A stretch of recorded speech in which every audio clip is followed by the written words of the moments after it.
কোনো ম্যাথের প্রবলেম তুমি বুঝতে পারছো না, সেটাকে 10 বার 20 বার লিখে লিখে প্র্যাকটিস করো। শুধুমাত্র লিখে লিখে প্র্যাকটিস করো। প্রথমে বুঝতে হবে না, শুধুমাত্র দেখে দেখে প্র্যাকটিস করো। যখনই তুমি বারবার ওটাকে প্র্যাকটিস করবে, তখনই সেটার কনসেপ্ট, পুরো ক্যালকুলেশন একটু একটু করে বুঝতে পারবে। ম্যাথে তুমি দুর্বল, আবার দুর্বল সাবজেক্টকেই কম সময় দেবে, এমনটা করলে হবে না। যেই সাবজেক্টে তুমি দুর্বল, সেই সাবজেক্টটাকে অনেকটা বেশি সময় দিতে হবে। তুমি বাড়ি থেকে স্কুলে যাবে, সেটার একটা নির্দিষ্ট রাস্তা আছে, যে প্রথমে লেফটে যাব, তারপর রাইটে যাব, তারপর এই বিল্ডিংগুলো আসবে, তারপর অনেকগুলো মাঠ পার করব, তারপর একটু বাঁকবো, তারপর স্কুলে পৌঁছাবো। এটা হলো একটা ডাইরেকশন, স্টেপ বাই স্টেপ। এখানে মুখস্থ করার কিছু নেই।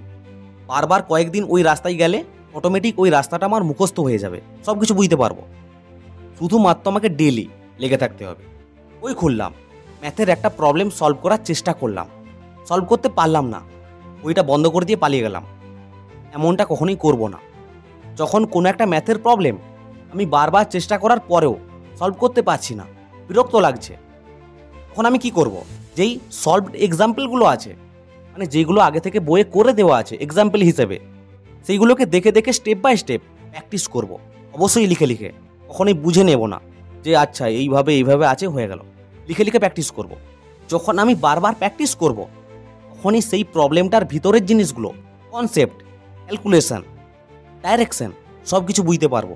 বইয়ে দেওয়া এক্সাম্পলগুলো যেগুলো সলভ করা আছে, সেইগুলো আমি যত বেশি প্র্যাকটিস করব, তত আমার কনফিডেন্স আসবে। একটা ম্যাথের এক্সাম্পল আমি সলভ করলাম, এবার ওই টাইপের যতগুলো ম্যাথের প্রবলেম বইয়ে দেওয়া আছে, সেইগুলোকে আমি ট্রাই করব, সেইগুলোকে করার চেষ্টা করব। এবার যেখানে আমি আটকে যাব, সেখানে স্কুল বা টিউশনের স্যার তো আছেই। একটা সলভ প্রবলেম দেখলাম, একটা এক্সাম্পল দেখলাম, সেটাকে ভালো করে প্র্যাকটিস করলাম। এবার ওই রিলেটেড যত প্রশ্ন আছে, সেইগুলোকে আমি বারবার প্র্যাকটিস করব। যতক্ষণ না আমি সলভ করব, ততক্ষণ কখনোই আমার কনফিডেন্স আসবে না।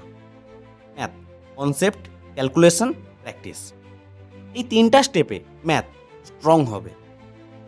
সবচাইতে ইম্পর্টেন্ট হলো প্র্যাকটিস করা।